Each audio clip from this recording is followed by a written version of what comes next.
So we are following breaking news this morning. We're now getting early data on a third COVID-19 vaccine candidate. Drug maker AstraZeneca says in clinical trials, their vaccine was on average 70% effective, but that it showed effectiveness of up to 90%. The company says researchers tested two different dosing regimens and found that one was much more effective than the other. There were no serious cases of COVID-19 among the vaccinated group. AstraZeneca plans to seek approval from agencies around the world, including the World Health Organization. The company partnered with the University of Oxford to make the vaccine. Well, tighter coronavirus restrictions begin today in Clay and Platte counties. KBC 9's Martin Augustine is live this morning in Liberty to walk us through the rules now in effect. Hey, Martin, good morning. Good morning, Rob. We're live here at the Liberty Community Center. Most of the people you see parked here are inside doing their morning workout. What's different now is because of these new emergency orders in Clay and Platte counties, they're going to have to do that exercise with a face mask on. These orders also say that gyms and fitness centers in Clay and Platte County have to limit the number of people exercising to 50% of capacity. Bars and restaurants must also limit the number of people inside to 50% of capacity and close by 10 p.m. Masks are required too, unless you're eating or drinking. Social gatherings are limited to 10 people, and masks are required outdoors too if you can't keep 6 feet of distance from someone outside of your household. Now, the Clay and Platte emergency orders are almost identical, and they match up very closely with other county and citywide emergency orders throughout the metro area. Now, up on my Twitter feed and my KBC 9 News Facebook page, I have the complete emergency orders listed so you can dig into the details of those. I also have a couple of lists of frequently asked questions about these orders too. Reporting live in Liberty, Martin Augustine, KBC 9 News. Martin, thanks so much. By the way, you might notice things here in our studio look a little different at KBC as we follow COVID-19 guidelines set out by leaders in Kansas City, Missouri. That's where we're located, and we want to do our part as well to slow the spread of the virus. We only have one person, one anchor at the desk at a time here, and meteorologist Nick Bender right now, he's way across the studio in the Weather Center. Nowhere near where I am. We do want to do everything we can to keep each other safe as we all work together and wait for a vaccine. By the way, this morning, we want to take a look at new infections in our two states. Missouri health officials are reporting more than 4,000 new cases of COVID-19 since Saturday. Now that brings the state total to more than 271,000 cases. On its last update on Friday, Kansas reported nearly 6,000 new coronavirus cases.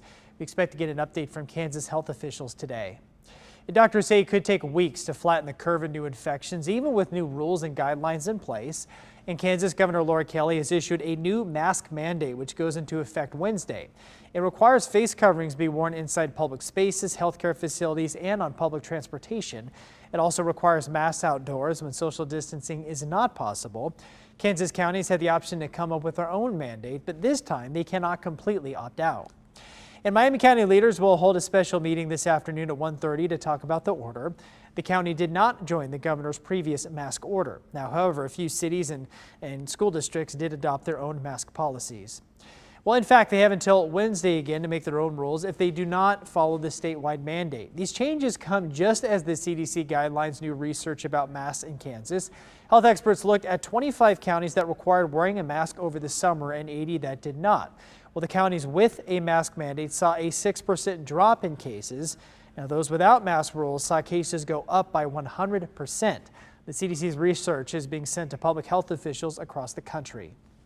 And Missouri Governor Mike Parson is out with a public health warning, asking people to wear a mask at all times in public places and keep interaction with others to 15 minutes. Well, he recommends limiting travel outside of Missouri over the holidays. Governor Parson also extended the state of emergency through March.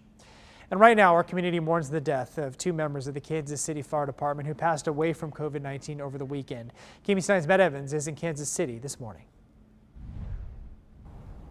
Here at the Kansas City Fire Department headquarters building on the city's east side, the department is reeling today, along with the community, after the deaths of two men who died in the line of duty in the service of Kansas City.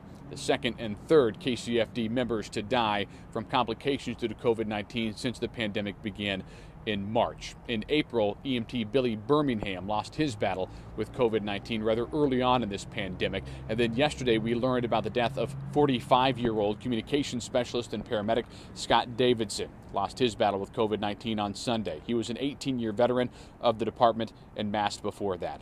The day before Davidson's death, 60-year-old KCFD fire captain Bobby Rocha died from complications due to COVID-19 on Saturday. Rocha was a 29-year veteran of the department. Since the pandemic began in March, 201 members of KCFD have tested positive for COVID-19. There are currently 73 active cases in the department right now.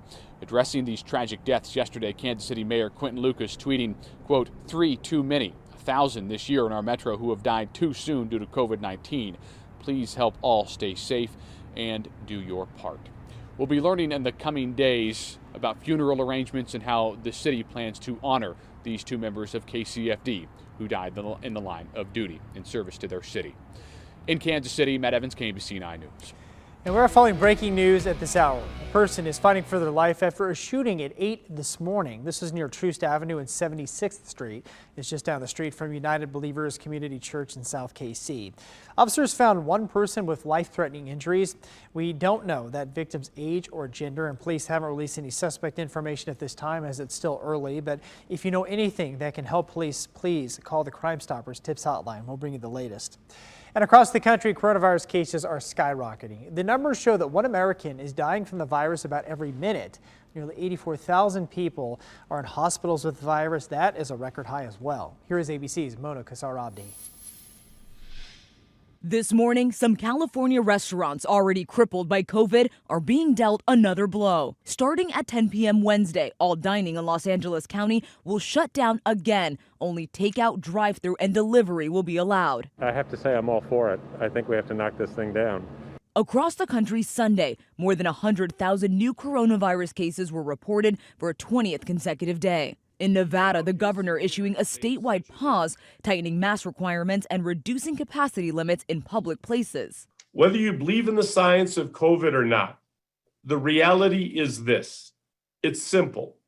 COVID is filling up our hospital beds, and that threatens all Nevadans. The governor of Georgia now urging people to wear a mask. As the weather turns cold and people spend more time inside, we have seen Georgia's case numbers increase. In the last week, 10,000 Americans have died from the virus, the equivalent of one person dying every minute. And now, health officials fearing another big surge as the holiday rush begins. The TSA screening 2 million passengers over the weekend, some of the highest numbers since the pandemic began. Dr. Anthony Fauci is urging Americans to think twice about Thanksgiving plans. Please seriously consider decisions that you make. In the meantime, police breaking up large parties, including 80 people inside a swingers club in New York City. And the state's governor is calling for an investigation after reports of a synagogue holding a wedding with 7,000 maskless guests. In Arlington, Texas, one family recording this video. We have COVID-19. All my family have COVID-19. 15 members of the family are now fighting the virus after gathering for an indoor birthday party earlier this month. Please stay at home. Please protect yourself. It's real. Please don't be like my family and ignore the CDC guidelines. By staying apart, we can fight this virus together. Mona Kasar-Abdi, ABC News, New York. On the vaccine front, the FDA will hold a hearing on Pfizer's vaccine December 10th. Now, emergency authorization could come that day, and it is possible vaccines could start to be distributed to healthcare workers some 24 hours later. Well, starting this morning, Hy-Vee is bringing back its reserved shopping hours for people who have high risk of a severe reaction to the coronavirus. Well, starting this morning, it started at 7 and went to 8. Customers who are 60 or older, expecting moms, and anyone with an underlying condition can get their groceries with less foot traffic in the store. Special hours are in effect Monday through Fridays. And you can count on KMBC 9 News for all of your coronavirus coverage. We are going to find the latest case numbers, local guidelines. We'll bring you vaccine updates. Just visit KMBC.com or download our free mobile app.